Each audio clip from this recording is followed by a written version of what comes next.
Hello students. Today we are discussing about class 10 topic acid, base and salt. So we are discussing what is acid and what is salt, what is base, what is pH, what is indicator and how it is work. So we are start what is acid. Acid is सबसे पहले acid की definition. Acid is a give hydrogen ion या hydronium ion. ठीक है, hydrogen ion क्या होता है? H के ऊपर जब प्लस लगा होता है वो हाइड्रोजन आयन और H3O पे जब प्लस लगा होता है वो हाइड्रोनियम आयन. जब H+ आयन किसी एक्वस सॉल्यूशन में क्या देते हो?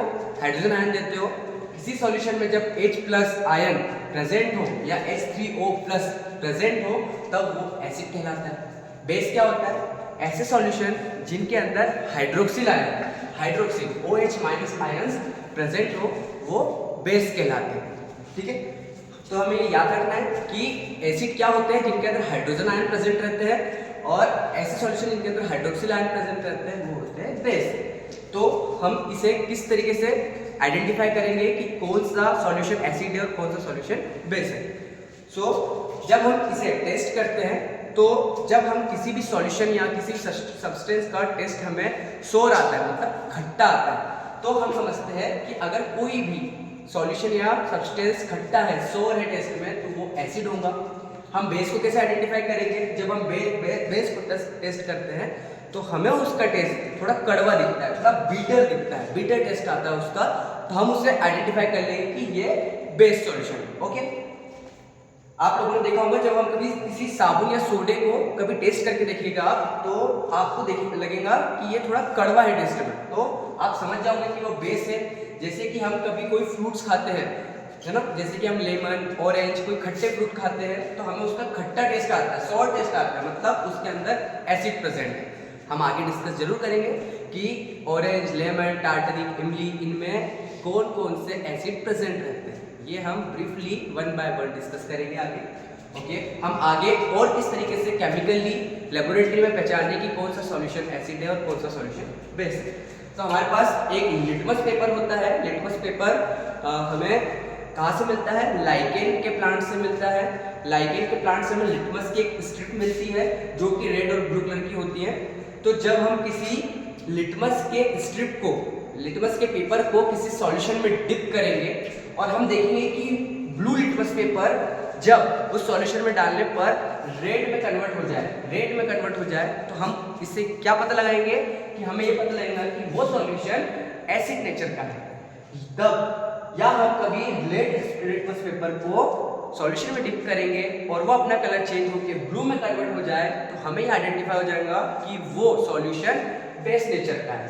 हमारे पास कुछ ऐसे केमिकल्स हैं, सॉल्यूशन है जो हमें पहले से पता है कि कौन से सॉल्यूशन एसिड है और कौन से बेस है. जैसे कि हमारे पास एक हाइड्रोक्लोरिक एसिड है HCl, एक सल्फ्यूरिक एसिड है H2SO4, एक है नाइट्रिक एसिड HNO3, एक होता है हमारे पास एसिटिक एसिड CH3COOH. ऐसे बहुत सारे एसिड है जिसको हम लेबोरेटरी में यूज करते हैं जो कि स्ट्रॉन्ग एसिड होते हैं. अब मैंने यहाँ एक वर्ड यूज करा है स्ट्रॉन्ग एसिड. तो स्ट्रॉन्ग एसिड होते हैं तो जनरल बात है कि वीक एसिड भी होते होंगे. तो ये स्ट्रॉन्ग एसिड और वीक एसिड है क्या? ऐसे एसिड जो हमें ऑर्गेनिक प्लांट से मिलते हैं, ऑर्गेनिक प्लांट या ऑर्गेनिक सब्सटेंस या प्लांट या एनिमल से मिलते हैं, वो हमेशा वीक एसिड होते हैं. सर ऑर्गेनिक एसिड का एग्जांपल बताओ. जैसे कि acetic acid, ethanoic acid. Ethanoic acid सबसे पहला एसिड है जिसे हमने ऑर्गेनिक एसिड के रूप में आइडेंटिफाई किया था. ये हो गए वीक एसिड. स्ट्रॉन्ग एसिड क्या है सर? स्ट्रॉन्ग एसिड वो होते हैं जो कि मिनरल एसिड होते हैं जो हमें अर्थ की क्रस्ट में प्रिपेयर्ड होते हैं. उसके बाद जब हम इसे लेबोरेटरी में यूज करते हैं तो ये स्ट्रॉन्ग एसिड का मतलब होता है जब ये रिएक्शन करेंगे तो बहुत हाईली कंसंट्रेट पे रिएक्शन करते हैं. इनका जो रिएक्शन होता है बहुत फास्ट होती है और स्ट्रॉन्ग रिएक्शन होती है. ठीक है, तो mineral acid generally strong acid होते हैं, ऑर्गेनिक एसिड हमेशा वीक एसिड होते हैं. हमें याद रखना है मिनरल एसिड कौन कौन से है? Nitric acid HNO3, sulphuric acid HCl. जब आप इन्हें कभी आप देखोगे रिएक्शन के टाइम पे या इन्हें हम डायरेक्ट हैंड से टच भी नहीं कर सकते क्योंकि जब ये हमारे हैंड पे गिरेंगी, हमारी स्किन पे गिरेंगी तो इसका इसकी रिएक्शन बहुत ज्यादा एक्सोथर्मिक होती है। ये क्या करती है, हाइड्रोजन प्रोड्यूस करती है वाटर के कांटेक्ट में आने से, तो क्या हमारी स्किन को जला देती है। ओके, तो हमें याद रहेगा कि ऑर्गेनिक एसिड वीक एसिड है और मिनरल एसिड स्ट्रॉन्ग एसिड है। ओके, हमारे पास कुछ बेस भी है, बेस के सॉल्यूशन है जैसे कि sodium hydroxide, potassium hydroxide, calcium hydroxide, ammonium hydroxide. ये जो एसिड होते हैं ये कुछ एसिड एल्काइल नेचर शो करते हैं, जैसे कि सोडियम हाइड्रोक्साइड और potassium hydroxide alkyl nature show करते हैं। एल्काइल नेचर मतलब ये स्ट्रॉन्ग बेस होते हैं। तो हमने देख लिया कि एसिड क्या है, बेस क्या है। अब हमने एसिड और बेस देखा, तो अब हम ये देखते हैं कि इन्हें आइडेंटिफाई करने के लिए हम कुछ इंडिकेटर्स भी यूज करते हैं। तो सर ये इंडिकेटर क्या है? इंडिकेटर मेनली केमिकल कंपाउंड्स होते हैं जो कि एसिड और बेस के कांटेक्ट में आने से अपना कलर चेंज कर लेते हैं। क्या बोला मैंने कि जब ये कंपाउंड्स किसी एसिड या बेस के कांटेक्ट में आते हैं तो अपना कलर चेंज कर लेते हैं। तो आप अब ये बताइए कि कौन से इंडिकेटर कहाँ मिलते हैं, हमें कहाँ से फाउंड होते हैं। तो कुछ होते हैं नेचुरल इंडिकेटर जो हमें नेचुरली फाउंड होते हैं, जैसे कि मैंने आपको बताया लिटमस पेपर या लिटमस सॉल्यूशन। लिटमस पेपर हमें कहाँ से मिलता है? लाइकेन के प्लांट से मिलता है, तो ये भी कहाँ से मिला? नेचुरली सोर्स से। टर्मरिक मीन्स हल्दी, ये भी हमें कहाँ से मिलता है? प्लांट से मिलता है। ओके, ये हुए कुछ नेचुरल इंडिकेटर। सिंथेटिकल इंडिकेटर कौन कौन से होते हैं? एक होता है बेटा फिनोल्फथैलीन, एक होता है मिथाइल ऑरेंज। मिथाइल ऑरेंज और फिनोल्फथैलीन को आपको याद रखना है, ये लेबोरेटरी में बहुत ज्यादा अमाउंट में यूज होता है। ऑल्फैक्टरी इंडिकेटर क्या है? जिन लोगों को टेस्ट नहीं आता, जो ऐसे अपने नेक्ड आइज से किसी भी केमिकल या सॉल्यूशन को आइडेंटिफाई नहीं कर पाते, उनके लिए ऑल्फैक्टरी इंडिकेटर्स बनाए जाते हैं जो कि आपके स्मेल या किसी ऑर्डर पे डिपेंड होते हैं। ठीक है, ऑर्डर मींस स्मेल। तो जब कुछ ऑल्फैक्टरी इंडिकेटर्स कौन कौन से होते हैं sir? Clove oil, vanilla essence. ये क्लोव ऑयल, वैनिला एसेंस या ओनियन जब किसी भी एसिड के कांटेक्ट में आएंगे तो वो अपनी स्मेल को लूज नहीं करेंगे। जैसे कि हम कभी विनेगर में और क्या डालते हैं? ओनियन डालते हैं, तो हमें ओनियन की स्मेल जरूर आती है। ठीक है, बट जब हम उस ओनियन से जब हमारे हाथ पे लगने के बाद हम अपने हाथों को वॉश करेंगे, किससे करेंगे? साबुन या शैम्पू से करेंगे। साबुन या शैम्पू क्या है बेटा? वो बेस है। जब हम साबुन या शैम्पू से अपने हाथ को वॉश करेंगे और हमारे हाथ पे क्या लगा है? क्लोव ऑयल लगा हो या कोई ओनियन लगा हो, तो वो पूरी की पूरी स्मेल को लूज कर देगा वहीं पे। तो हमें क्या समझ में आता है ऑल्फैक्टरी इंडिकेटर से? कि ऑल्फैक्टरी इंडिकेटर्स जो एसेंस होते हैं वो एसिड के कांटेक्ट में आने से क्या करते हैं? अपनी स्मेल को लूज कर लेते हैं। ठीक है, और बेस के कांटेक्ट में आने पर अपनी स्मेल को क्या कर लेते हैं? नहीं, एसिड के कांटेक्ट में आने पर वो अपनी स्मेल को रिटेन कर लेंगे और बेस के कांटेक्ट में आने पर वो अपनी स्मेल को लूज कर लेते हैं। ठीक है बेटा, समझ में आया? अब हमने पहले इंडिकेटर देखा, इसे भी हम बहुत ब्रीफली एक्सप्लेन करूंगा मैं आपको, बट अभी आप नेट देख लीजिए। इसके बाद आते हैं हम न्यूट्रलाइजेशन। ओके, किसी भी रिएक्शन में न्यूट्रलाइजेशन बहुत इंपॉर्टेंट रिएक्शन है। क्या होता है न्यूट्रलाइजेशन रिएक्शन? जब कोई एसिड और बेस दोनों साथ में रिएक्ट करते हैं, जब एसिड और बेस साथ में रिएक्ट करते हैं तो क्या बनता है बेटा? प्रोडक्ट सॉल्ट बनता है और साथ में वाटर रिलीज होता है। तो हमें हमेशा याद रखना है न्यूट्रलाइजेशन रिएक्शन क्या होती है कि जब एसिड और बेस दोनों साथ में रिएक्ट करेंगे तो सॉल्ट बनेगा और क्या रिलीज होगा? वाटर रिलीज होगा। ओके, हम आगे जरूर देखेंगे कौन कौन सी रिएक्शन न्यूट्रलाइजेशन है। हर रिएक्शन न्यूट्रलाइजेशन नहीं होती है, कुछ रिएक्शन न्यूट्रलाइजेशन होती है। ठीक है, क्या बनेगा? हमेशा याद रखना है कि सॉल्ट बनता है और वाटर रिलीज होता है। यस, अब सर आपने यहाँ लिखा है डाइल्यूशन और लिखा है कंसंट्रेटेड। ये वर्ड क्या है? डाइल्यूट वर्ड क्या होता है? आप लोग केमिस्ट्री में आप बहुत ज्यादा सुनोगे कि डाइल्यूट एसिड, कंसंट्रेटेड एसिड। कौन कौन से acid? Dilute HCl, dilute H2SO4, concentrated HCl, concentrated H2SO4। इसका मतलब क्या है सर? जब आप किसी भी एसिड को स्मॉल अमाउंट के एसिड को जब आप किसी लार्ज अमाउंट के इसमें वाटर में मिक्स करोगे तो क्या बनेगा बेटा? डाइल्यूट एसिड बनेगा। मतलब डाइल्यूट का मतलब पतला एसिड बनेगा। स्मॉल अमाउंट के एसिड को जब लार्ज अमाउंट के वाटर में मिक्स करोगे तो क्या बनेगा? डाइल्यूट एसिड बनेगा। डाइल्यूट एसिड क्या रहता है? थोड़ा जनरली वीक होते हैं थोड़े, ठीक है, थोड़े लेट रिएक्ट करते हैं। बट कंसंट्रेटेड एसिड क्या होते हैं? जब लार्ज अमाउंट लार्ज अमाउंट के एसिड को आप स्मॉल अमाउंट वाले वाटर में मिक्स कर दोगे तो क्या होगा बेटा, कंसंट्रेटेड एसिड बन जाएगा। ठीक है, समझ में आया। जब आप समझ लो कि 90 ml के एसिड में 10 ml वाटर मिला दोगे तो कंसंट्रेटेड एसिड बन जाएगा वो। उसमें एसिड की प्रॉपर्टी से बिल्कुल चेंज नहीं हो रही, उसमें थोड़ा सा पानी डालने से एसिड अपनी प्रॉपर्टी थोड़ी चेंज कर लेगा, वो तो कंसंट्रेटेड रहेगा। बट आप बहुत थोड़े से एसिड में बहुत सारा वाटर मिला दोगे तो वो ऑब्वियस है कि वो पतला हो जाएगा। तो आपको समझ में आया कि डाइल्यूट क्या होता है और कंसंट्रेटेड क्या होता है। ओके, आपको यहाँ तक समझ में आया कि एसिड बेस क्या होते हैं, इंडिकेटर्स क्या होते हैं, न्यूट्रलाइजेशन रिएक्शन क्या होती है, डाइल्यूट क्या होता है, कंसंट्रेटेड क्या होता है। ओके, अब हम समझेंगे बेटा कि प्रॉपर्टी ऑफ एसिड और प्रॉपर्टी ऑफ बेस। हम ये समझिए कि एसिड किस तरीके से रिएक्ट करता है, कैसे रिएक्शन करता है, किस जैसे कि आप लोगों ने सुना होगा इसके पहले वाले चैप्टर में मेटल क्या होता है। जब मेटल किसी एसिड के कांटेक्ट में आते हैं तो क्या रिएक्शन शो करते हैं।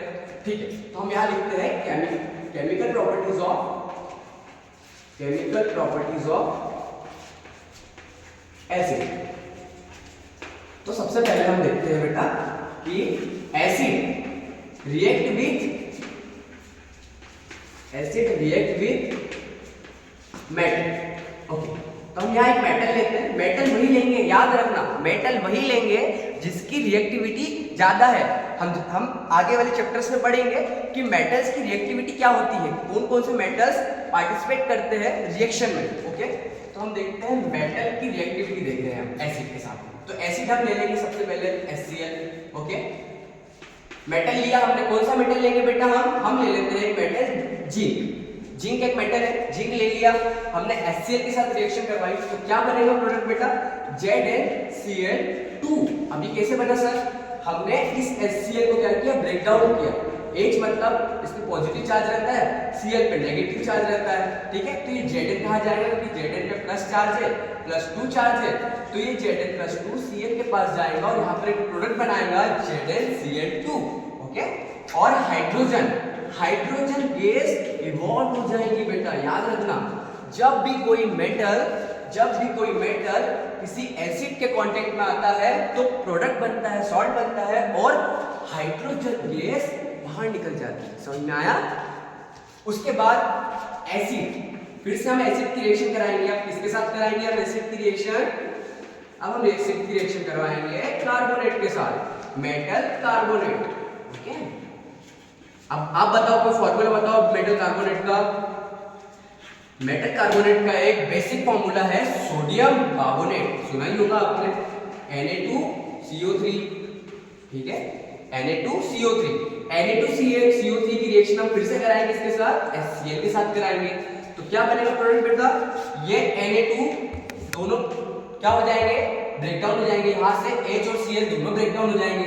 ये सोडियम किसके पास जाएगा बेटा, Cl के पास जाएगा और ये हाइड्रोजन कहाँ जाएगा, ये हाइड्रोजन क्या होगा, हाइड्रोजन यहाँ एक ऑक्सीजन के पास जाएगा, वहां क्या बनाएगा बेटा, वो क्या बनाएगा वहां बनाएगा वो वाटर। ठीक है, और क्या बनाएगा, कार्बन डाइऑक्साइड गैस। कैसे बनेगा बेटा, ये देखो NaCl2 प्लस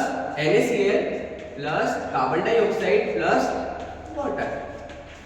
ठीक है बेटा, तो हमें यहाँ क्या दिख रहा है, यहाँ पर कार्बन डाइऑक्साइड गैस रिलीज हो रही है। ये कार्बन डाइऑक्साइड गैस ही किसी भी सॉल्यूशन को मिल्की कर रही थी। यहाँ पे जब आप किसी भी चूने में देखते हो calcium product, calcium carbonate, calcium hydroxide, तो कैल्शियम हाइड्रोक्साइड के अंदर ये जो मिल्की कलर आता है वो किसके कारण आता है बेटा, कार्बन डाइऑक्साइड के कारण ही आता है। तो आपको याद रखना है, जब एसिड मेटल कार्बोनेट के साथ रिएक्ट करता है तो कार्बन डाइऑक्साइड गैस को रिलीज करता है। ओके, समझ में आया। इसको आप बैलेंस आउट भी कर सकते हो ऐसे। बैलेंस भी हम आगे सीखेंगे कि बैलेंस कैसे किया जाता है, बट अभी आप यहाँ नॉर्मल सीख लो कैसे होता है। ठीक है बेटा, नेक्स्ट यहाँ पे अब हम करेंगे रिएक्शन किसके साथ, एसिड की रिएक्शन हम करेंगे, एसिड रिएक्ट विथ किसके साथ करेंगे बेटा, हम करेंगे मेटल ऑक्साइड के साथ करेंगे। मेटल ऑक्साइड के साथ करने पर एसिड अपनी क्या प्रॉपर्टी शो करेगा, हम ये देखते हैं।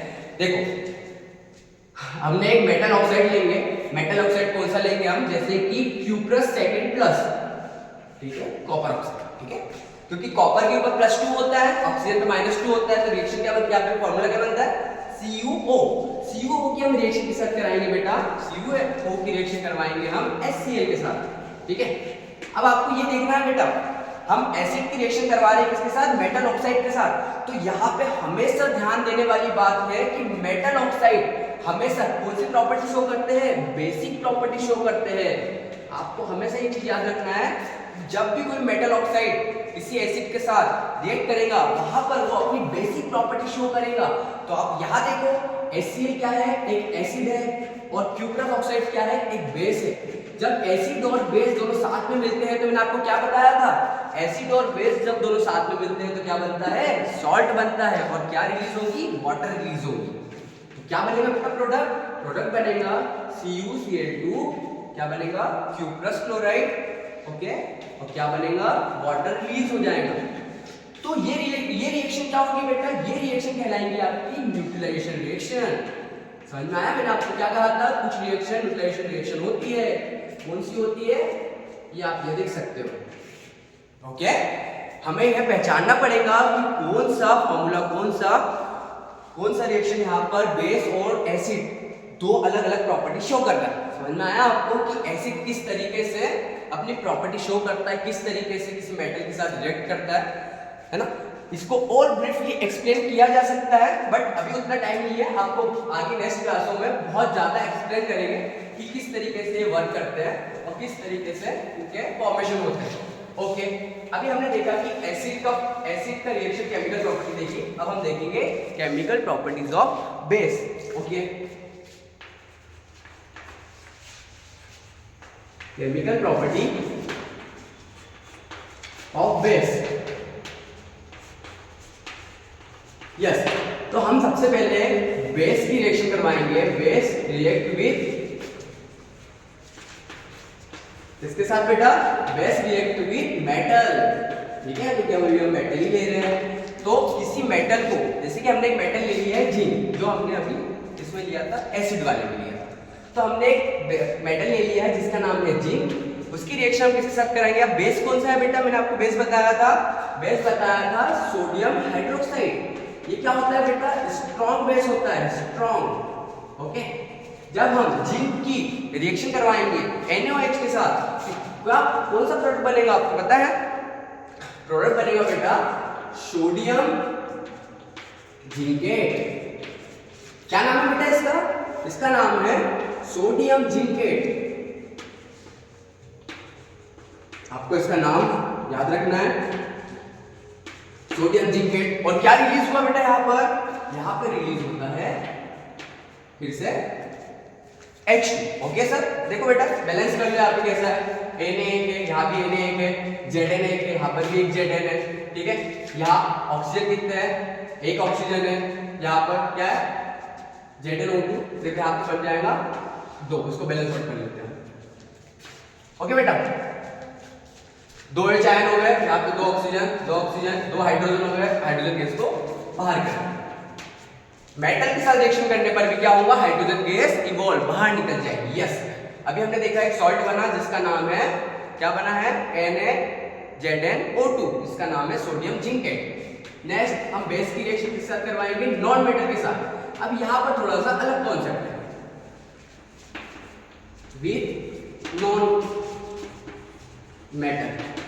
अभी हमने किसके साथ करवाया, मेटल के साथ। अब आपको मेटल्स पता है क्या होते हैं, ठीक है, sodium, potassium, zinc, copper, Au, gold, बहुत सारे होते हैं बेटा। अब नॉन मेटल्स क्या होते हैं, नॉन मेटल्स बेसिकली होते हैं कौन से, जैसे कि नॉन मेटल के साथ कोई फॉर्मूला बनाए, जैसे कि कार्बन डाइऑक्साइड बनता है, एक बनता है नाइट्रोजन डाइऑक्साइड, एक बनता है सल्फर डाइऑक्साइड। ओके, जब ये रिएक्ट करते हैं तो आपने देखा, अब ये हम नॉन मेटल्स को लेंगे। नॉन मेटल्स कौन कौन से हैं, CO2, NO2 और SO2। तो हम एक ले लेते हैं कार्बन डाइऑक्साइड, ठीक है, नॉन मेटल ले लेते हैं कार्बन डाइऑक्साइड जो है। कार्बन डाइऑक्साइड की हम रिएक्शन किसके साथ करवाते हैं, बेस के साथ करवाते हैं। बेस हो गया हमारे पास वही NaOH हो गया, ठीक है, वही NaOH हमारे पास बेस हो गया है। तो हम जब रिएक्शन करवाएंगे तो क्या बनेगा बेटा,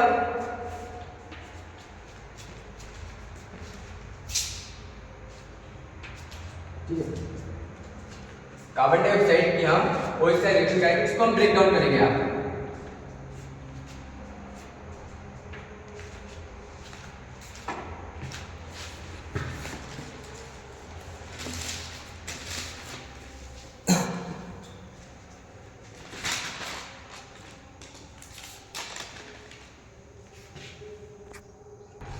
ठीक है, हम क्या देख रहे थे कि base react with non metal. जब बेस नॉन मेटल के साथ रिएक्ट करता है, अभी हमने यहाँ क्या देखा था, पहले यहाँ से वापस आइए, एसिड के साथ जब मेटल की रिएक्शन करवा रहे थे हम यहाँ पर, तो क्या देखा था कि जब एसिड मेटल ऑक्साइड के साथ रिएक्शन करता है तो वो अपनी बेसिक प्रॉपर्टी में चेंज हो जाता है। ठीक है, मेटल ऑक्साइड बेस में चेंज हो जाता है। जब नॉन मेटल ऑक्साइड, क्योंकि हमने क्या लिया है यहाँ पे कार्बन डाइऑक्साइड, मतलब जब नॉन मेटल ऑक्साइड किसी बेस से रिएक्शन करता है तो वो किस प्रॉपर्टी का हो जाता है बेटा, एसिडिक प्रॉपर्टी का हो जाता है। ठीक है, अपनी प्रॉपर्टी को एसिड में चेंज कर लेगा नॉन मेटल ऑक्साइड। ठीक है, तो अब हम क्या देख रहे हैं यहाँ पर, हमने एक बेस लिया है कैल्शियम हाइड्रोक्साइड और हमारे पास एक क्या है बेटा, एसिड है। ठीक है, कार्बन डाइऑक्साइड, क्योंकि वो एसिडिक प्रॉपर्टी का है। तो एसिड और बेस जब दोनों साथ में मिलेंगे तो कौन सा प्रोडक्ट बनेगा बेटा, क्या बनेगा, एक सॉल्ट बनेगा जिसका नाम है calcium bicarbonate. Calcium bicarbonate, bi क्या होता है, जो हाइड्रोजन आयन होता है उसको हम क्या बोलते हैं, बाय बोलते हैं, कैल्शियम हाइड्रोजन कार्बोनेट। ओके, ये उसका फॉर्मूला होता है। ठीक है, ये आपको याद रखना है कि जब एसिड और बेस दोनों रिएक्ट करते हैं तो सॉल्ट बनता है, क्या रिलीज होता है, वाटर रिलीज होता है। ठीक है, ये कौन सी रिएक्शन हुई बेटा, ये वापस हुई crystallization reaction. Okay, crystallization reaction हो गई है। तो हमने देखा सर कि जब एसिड किसी मेटल के साथ रिएक्शन करता है तो क्या बनता है, बेस किसी मेटल से रिएक्शन करता है तो क्या होता है, जब एसिड किसी मेटल ऑक्साइड से रिएक्शन करेगा तो वो किसमें चेंज हो जाएगा, बेसिक प्रॉपर्टी में। जब बेस किसी नॉन मेटल ऑक्साइड से रिएक्शन करेगा तो वो अपनी एसिडिक प्रॉपर्टी शो करेगा। आपको सिर्फ ये याद रखना है कि जो ऑक्साइड्स होते हैं मेटल और नॉन मेटल के, वो बेस और एसिडिक प्रॉपर्टी में चेंज हो जाते हैं। आपको ये चीज हमेशा याद रखना है। Okay, next will come what is the salt. अभी हमने देखा प्रॉपर्टी एसिड और बेस की, अब हम देखते हैं कि सॉल्ट क्या है और सॉल्ट बनते कैसे हैं। एसिड और बेस से ही तो बनेंगे सॉल्ट, तो हम देखेंगे कि सॉल्ट बनते कैसे हैं, सॉल्ट है क्या। सॉल्ट क्या है बेटा, सॉल्ट एक तरीके के क्या है, आयोनिक कंपाउंड है, एक टाइप के आयोनिक कंपाउंड है। ये आयोनिक कंपाउंड नेक्स्ट चैप्टर में हम अच्छे से पढ़ेंगे क्या होते हैं। ये आयोनिक कंपाउंड्स होते हैं जो कि किस क्या शो करते हैं, इनके पास क्या होता है, ionic compound with positive charge and negative charge. इनके पास पॉजिटिव और नेगेटिव चार्ज होते हैं। जो किससे कनेक्ट रहते हैं ये मॉलिक्यूल्स, ये रहते हैं आयोनिक बॉन्ड से कनेक्ट रहते हैं, आयोनिक बॉन्ड से जुड़े रहते हैं। ठीक है, आपको सिर्फ इतना देखना है, इसकी ब्रीफ डेफिनेशन लिखवाएंगे, बट आपको क्या समझना है कि सॉल्ट एक टाइप के आयोनिक कंपाउंड होते हैं जिन पे पॉजिटिव और नेगेटिव चार्ज होता है। इनमें किससे जुड़े होते हैं, ये आयोनिक बॉन्ड से कनेक्ट होते हैं। यस सर, मैंने अभी आपको बताया था कि जब एसिड और बेस दोनों साथ में मिलते हैं तो सॉल्ट बनता है। ठीक है, तो अब ये सॉल्ट बनते कैसे, आप लोगों ने एक सॉल्ट का नाम जरूर सुना होगा, NaCl, सोडियम क्लोराइड। तो सर हम सबसे पहले यही कर लेते हैं कि सोडियम क्लोराइड ही बना लेते हैं। तो हम लेते हैं सबसे पहले कि फॉर्मेशन ऑफ सोडियम क्लोराइड, है ना। ऐसे हम अभी बहुत सारे बेस और सॉल्ट बनाएंगे। देखते हैं फॉर्मेशन ऑफ NaCl मतलब होता है बेटा सोडियम क्लोराइड। ठीक है, एक नॉर्मल सॉल्ट होता है सोडियम क्लोराइड। ठीक है, तो हम देखते हैं कि बनाएंगे कैसे। हम बनाएंगे बेटा इसको किसकी हेल्प से, सोडियम हाइड्रोक्साइड की हेल्प से बनाएंगे, तो जो क्या है एक टाइप का बेस होता है ना। और क्या लेंगे, हम एक एसिड लेंगे जिसका नाम है हमारे पास हाइड्रोक्लोरिक एसिड। हमने क्या लिया, एक एसिड लिया, एक बेस लिया। अब दोनों की रिएक्शन कराएंगे तो एक सॉल्ट बनेगा। ठीक है, सॉल्ट कौन सा बनेगा, NaCl सॉल्ट बनेगा। कैसे बना बेटा, ये जो हाइड्रोजन है ये किसके पास गया, OH के पास गया, ये सोडियम किसके पास गया, Cl के पास गया, तो NaCl बना। और क्या रिलीज हुआ, वाटर रिलीज हुआ। समझ में आया बेटा क्या हुआ कि कोई भी सॉल्ट बनाएंगे हम तो एसिड और बेस की रिक्वायरमेंट होंगी हमें। NaCl क्या बना है, नॉर्मल सॉल्ट बना है। अब इस NaCl का यूज कहाँ कहाँ होता होगा? NaCl का यूज हम करते हैं बेकिंग सोडा बनाने में यूज करेंगे इसका, हम इसका यूज करेंगे बहुत सारे लेबोरेटरी के सॉल्यूशन बनाने में यूज करेंगे, हम इसका यूज करेंगे सोडियम हाइड्रोक्साइड को बनाने में। तो चलो सर NaCl की हेल्प से हम सोडियम हाइड्रोक्साइड ही बना लेते हैं सबसे पहले। तो formation of sodium hydroxide, sodium hydroxide कैसे बनता है sodium hydroxide sir? Sodium hydroxide बनाने के लिए सबसे पहले क्या लेंगे? NaCl ही ले लेते हैं, NaCl। ठीक है बेटा, NaCl लेंगे और क्या लेंगे? वाटर लेंगे। वाटर भी एक टाइप का क्या है यहाँ पे बेसिक प्रॉपर्टी शो करेगा। ठीक है, तो हमने एक सॉल्ट लिया और एक वाटर लिया। अब क्या करेंगे? इसकी रिएक्शन करवाएंगे हम, तो क्या बनेगा?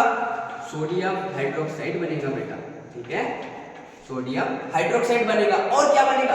अब देख रहे हो सर, ये तो आप पूरी की पूरी रिएक्शन को रिवर्स करवा रहे हो। नहीं, यहाँ पर जब रिएक्शन रिवर्स हो रही है तो ये वापस से HCl में कन्वर्ट नहीं होगा।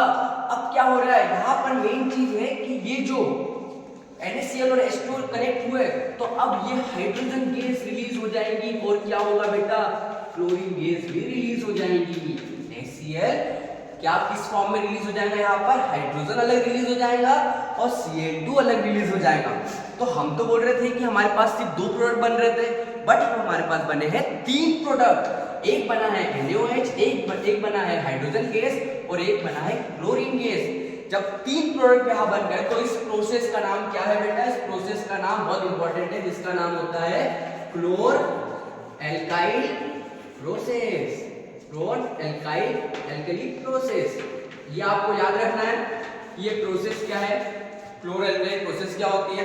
अब मैं आपको बता देता हूँ कि आपके NCERT की बुक में भी इसका एक डायग्राम बना है कि आपके साथ बना तो दिया, बट इसका फॉर्मेशन हुआ कैसे है इसको एक्सप्लेन कर दीजिए सर। तो मैं आपको एक डायग्राम की हेल्प से एक्सप्लेन करता हूँ कि क्लोर एल्काइल प्रोसेस होती क्या है मेनली।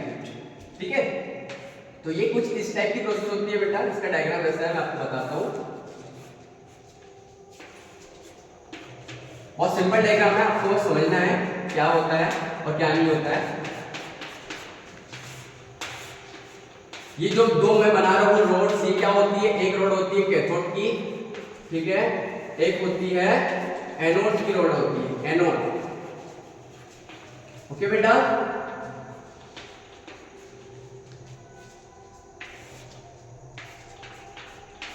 देखो इसके हमने क्या किया? NaCl का एक नाम याद रखना है आपको।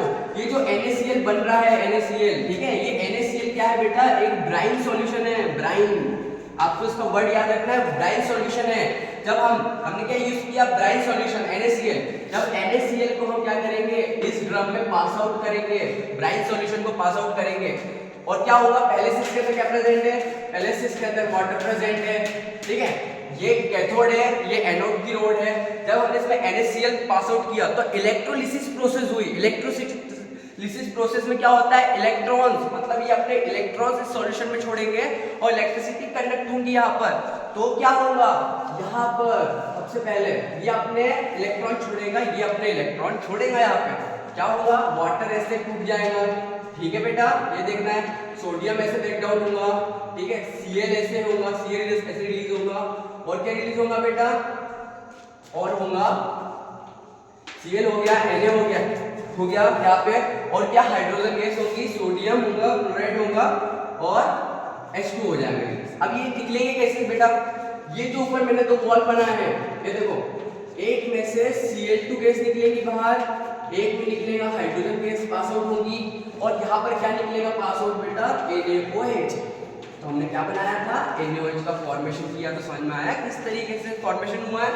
तो सर आप बताओ कि इनका यूज क्या होता है? जैसे कि आप लोगों को पता होगा कि Cl2 का यूज हम करते हैं मोनली वाटर क्लीनिंग में, वाटर के क्लीनिंग में यूज करते हैं Cl2 का, हम वाटर क्लीनिंग प्रोसेस में यूज करते हैं। NaCl का तो मैंने आपको बताया कि बहुत सारे सॉल्यूशन को बनाने में NaCl का यूज किया जाता है, एक नॉर्मल सॉल्ट होता है। H2 का यूज हम करते हैं मेनली फ्यूल इंडिकेटर्स में करते हैं, फ्यूल इंग्रेडिएंट्स में करते हैं। ओके, तो आपको समझ में आया क्या है? ये क्या है बेटा? फ्लोर एल्काइल प्रोसेस होती है, फ्लोर एल्काइल प्रोसेस होती है, इतना याद रखना है। ओके, ठीक है सर, हमने अभी NaCl बना लिया, NaOH बना लिया। हाँ सर, अब हम बनाएंगे क्या बनाएंगे, अब हम सर बनाएंगे सोडियम बाइकार्बोनेट। सोडियम बाइकार्बोनेट का नाम क्या होता है बेटा, baking soda. Formation of baking soda. Baking soda आप लोगों ने नाम सुना जरूर होगा। बेकिंग सोडा क्या होता है, हम पहले बेकिंग सोडा बनाते हैं क्या होता है, ठीक है। तो हमने क्या बना लिया, अभी हम लेंगे बेकिंग सोडा बनाने के लिए फिर से NaCl लेंगे, ठीक है। NaCl लेंगे, वाटर लिया हमने, ठीक है। क्या लेंगे, और वाटर के बाद हम लेंगे यहाँ पर अमोनिया लेंगे बेटा, यहाँ पर अमोनिया लेंगे और इस पे कार्बन डाइऑक्साइड गैस को पास करेंगे, ओके। तो जब हम इस पूरी रिएक्शन को करेंगे तो क्या बनेगा हमारे पास बनेगा एक प्रोडक्ट NH4Cl, इसका नाम होता है अमोनियम क्लोराइड, और बनेगा सोडियम बाइकार्बोनेट। समझ में आया बेटा। बेकिंग सोडा कैसे बना, हमने NaCl मतलब एक नॉर्मल सॉल्ट और वाटर लिया, उसमें हमने अमोनिया डाला, अमोनिया के बाद हमने कार्बन डाइऑक्साइड गैस उससे पास आउट कर दी, तो क्या हुआ बेटा, एक अमोनियम क्लोराइड का सॉल्ट बना। और हमारे पास जो हमें मेन सॉल्ट चाहिए था सोडियम बाइकार्बोनेट प्रोडक्ट, वो बन गया। सोडियम बाइकार्बोनेट का केमिकल नाम क्या होता है, जो ट्रेडिशनल नेम होता है बेकिंग सोडा, ओके। समझ में आया। अब आप सर आप बताइए कि प्लास्टर ऑफ पेरिस कैसे बनता है, formation of plaster of Paris.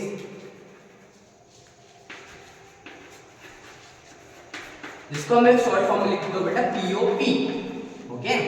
तो POP कैसे बनता है बेटा, एक तरीके की एक सॉल्ट या रॉक ही होती है, क्योंकि मैंने आपको बताया है कि एक सॉल्ट रॉक होती है, एक नाम है उसका जिप्सम होता है सर। तो जिप्सम भी एक सॉल्ट है, तो उसका भी केमिकल फॉर्मूला होता होगा, यस, इसका भी एक केमिकल फॉर्मूला होता है। उसका केमिकल फॉर्मूले का क्या होता है, CaSO4 + 2H2O, ये होता है बेटा जिप्सम का फॉर्मूला, जिप्सम। इस जिप्सम की हेल्प से क्या बनता है, POP, प्लास्टर ऑफ पेरिस, जो आपके घरों में ऊपर सीलिंग्स पे लगी होती है ना, मैं उसी POP की बात कर रहा हूँ। अब ये कैल्शियम, इसका केमिकल नेम क्या है बेटा, कैल्शियम सल्फेट 2 हाइड्रेट, ठीक है। 2 हाइड्रेट का मतलब होता है 2 वाटर के मॉलिक्यूल्स। यहाँ पे कैल्शियम सल्फेट 2 वाटर के मॉलिक्यूल्स से क्या है, कनेक्ट है, यस।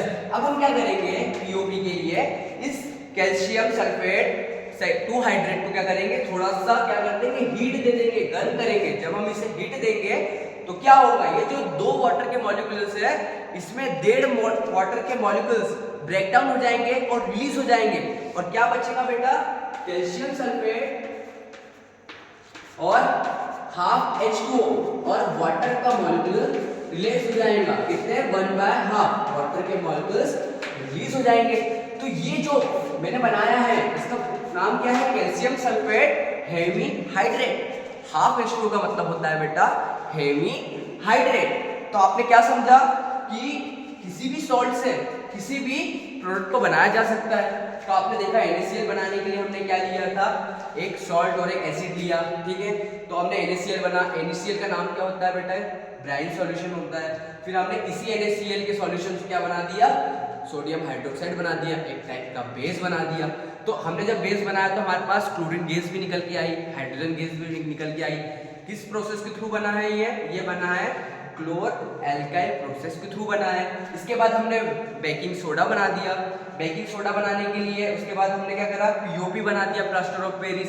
इसके बाद भी बहुत सारी चीजें बनती है, जैसे कि आप सुना होगा आपने ब्लीचिंग पाउडर कैसे बनता है, आप लोगों ने सुना जरूर होगा ब्लीचिंग पाउडर कैसे बनता है, वॉशिंग सोडा कैसे बनता है। तो हम अभी 2 चीज और देखते हैं कि फॉर्मेशन ऑफ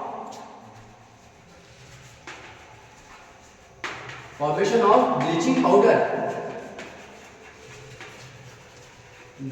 पाउडर। तो ब्लीचिंग पाउडर बनाने के लिए बेटा हम क्या यूज करते हैं, ब्लीचिंग पाउडर बनाने के लिए कैल्शियम हाइड्रोक्साइड। बेटा कैल्शियम हाइड्रोक्साइड पर हम जब क्लोरीन गैस को पास आउट करेंगे तो क्या बनेगा बेटा, कैल्शियम ऑक्सीक्लोराइड बनेगा। याद रखना है, कैल्शियम ऑक्सीक्लोराइड बनेगा एंड क्या रिलीज होगा, हाइड्रोजन गैस रिलीज हो जाएगी यहाँ पर। अब ये बताओ सर कि आपने किस तरीके से बना दिया डायरेक्ट कैल्शियम हाइड्रोक्साइड से Cl से रिएक्शन करा के कैल्शियम ऑक्सीक्लोराइड बनाया कैसे। आपको ये याद रखना है कि जो कैल्शियम होता है इसके पास +2 चार्ज होते हैं, मतलब इसके पास 2 इलेक्ट्रॉन है जो कि किसी से बॉन्ड बना सकते हैं। तो इसने क्या किया है, अपने एक OH के साथ बॉन्ड बना लिया है, एक बनाया और ये दूसरा बना। अब देखो क्या होगा, जैसे मैंने इसके साथ Cl सिलेक्शन करवाई, Cl भी अपने 2 मॉलिक्यूल लेके बैठा है साथ में, ठीक है। अब क्या होगा, ध्यान से देखो, ये जो जैसे ही हमने Cl रिएक्शन करवाई तो ये H2O एक वाटर का मॉलिक्यूल्स क्या हो जाएगा बेटा, यहाँ से एक वाटर का मॉलिक्यूल्स यहाँ से गायब हो जाएगा, ठीक है, रिलीज हो जाएगा और यहाँ पे आके क्या छोड़ेगा, यहाँ पे आके छोड़ेगा ये Cl2। तो कैसी रिएक्शन बनी, कैल्शियम ऑक्सीक्लोराइड CaOCl2। समझ में आया किस तरीके से बना है और क्या रिलीज हुआ है, एक वाटर का मॉलिक्यूल्स रिलीज हो गया है। समझ में आया कि किस तरीके से कैल्शियम ऑक्सीक्लोराइड बना। इसका नाम क्या होता है, ब्लीचिंग पाउडर होता है। यस, अब इसी तरीके से हम वॉशिंग सोडा भी बना लेते हैं जो हमारे घर में यूज होता है, वॉशिंग सोडा। तो वॉशिंग सोडा बनाने के लिए हम क्या करते हैं बेटा, मेनली देख लेते हैं। वॉशिंग सोडा बनाने के लिए हमारे पास एक क्या होता है, सोडियम कार्बोनेट होता है, ठीक है। सोडियम कार्बोनेट का जब फॉर्मूला तो आपको पता ही होगा, Na2CO3। जब हम इस सोडियम कार्बोनेट को वाटर के 10 मॉलिक्यूल्स के साथ रिएक्शन करवाते हैं, याद रखना है 10 मॉलिक्यूल्स, मतलब जो वाटर होता है क्या होते हैं, इंट्रा कनेक्ट रहते हैं एक दूसरे में। एक वाटर का मॉलिक्यूल दूसरे वाटर के मॉलिक्यूल से कनेक्ट है, एक फिर उसका दूसरे वाटर के मॉलिक्यूल से कनेक्ट है। ये सब हाइड्रोजन बॉन्ड ग्रुप में कनेक्ट होते हैं। आपको ये चीज समझना है, आगे आप समझोगे कि ये बॉन्ड क्या होते हैं। जो मेटल्स एक दूसरे से कनेक्ट रहते हैं, मेटल नॉन मेटल्स, तो उनके लिए हम कुछ बॉन्ड्स क्लासिफाइड किए गए हैं, जैसे कि covalent bond, hydrogen bond, van der Waals bond. तो हम इसको नेक्स्ट क्लासेस में डिस्कस करेंगे, 11th क्लास का टॉपिक है। बट आपको समझना है कि ये कनेक्ट कैसे रहते हैं। यहाँ पर अभी एक प्रोसेस होगी जिसका नाम है रिक्रिस्टलाइजेशन की प्रोसेस। रिक्रिस्टलाइजेशन की प्रोसेस मतलब होता है कि वाटर के मॉलिक्यूल्स किसी सॉल्ट से जाके कनेक्ट हो जाते हैं, ये होता है रिक्रिस्टलाइजेशन प्रोसेस। समझते हैं कैसे बना। अब एक वॉशिंग सोडा का नॉर्मल फॉर्मूला है Na2CO3.10H2O। समझ में आया, यही तो होता है वॉशिंग सोडा। जब सोडियम कार्बोनेट वाटर के 10 मॉलिक्यूल्स से जाके कनेक्ट हो जाता है रिक्रिस्टलाइजेशन की प्रोसेस के अकॉर्डिंगली, तो क्या बनता है, सोडियम बाइकार्बोनेट 10 हाइड्रेट 10 वाटर के मॉलिक्यूल्स। तो क्या बना हमारे पास, वॉशिंग पाउडर बना। इसी तरीके से पीएच भी होता है। पीएच भी हम आगे नेक्स्ट क्लासेस में अच्छा ब्रीफली एक्सप्लेन करेंगे। पीएच क्या होता है, पीएच भी एक टाइप से इंडिकेटर है जो कि हमें ये बताता है कि कौन सा सॉल्यूशन या सब्सटेंस एसिड है और कौन सा बेस है। 7 के नीचे जितने भी सॉल्यूशंस होते हैं पीएच वैल्यू आती है वो एसिड प्रॉपर्टी शो करती है, और 7 के ऊपर जितने सॉल्यूशन और सब्सटेंस होते हैं वो बेस प्रॉपर्टी शो करते हैं। तो क्या है, ये पीएच वैल्यू है। जब स्ट्रॉन्ग एसिड और स्ट्रॉन्ग बेस दोनों साथ में मिलते हैं तो क्या होता है बेटा, न्यूट्रलाइजेशन रिएक्शन होती है, वो न्यूट्रल हो जाता है। ओके, न्यूट्रल होना क्या होता है, जब स्ट्रॉन्ग बेस और स्ट्रॉन्ग एसिड दोनों साथ में मिल जाए। जब स्ट्रॉन्ग एसिड वीक बेस के साथ क्या हो, रिएक्ट करे तो क्या होगा, उस टाइम पे एसिडिक प्रॉपर्टी शो करेगा सॉल्ट। अगर स्ट्रॉन्ग बेस वीक एसिड के साथ कनेक्ट हो और रिएक्शन करे, उस टाइम पे क्या होगा, क्या बनेगा, उस टाइम पे सॉल्ट किस टाइप के नेचर को अपनी शो करेगा, बेसिक प्रॉपर्टी शो करेगा। तो हमने इस पूरे चैप्टर में क्या समझा, हमने इस पूरे चैप्टर में समझा कि जो सॉल्यूशन सब्सटेंस होते हैं, कुछ केमिकल्स होते हैं, वो क्या होते हैं, एसिड होते हैं, कुछ बेस होते हैं।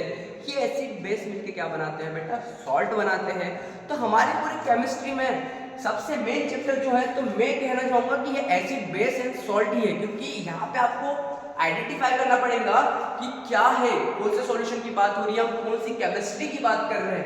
क्योंकि यही तो केमिस्ट्री है, जब दो सॉल्यूशन साथ में मिलते हैं, कुछ नया प्रोडक्ट बनाते हैं, यही तो केमिस्ट्री है।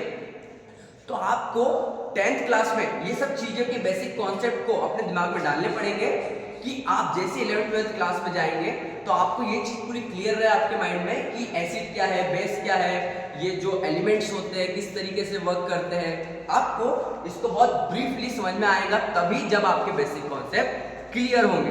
तो थैंक यू सो मच सुनने के लिए and have a good day. Thank you. बहुत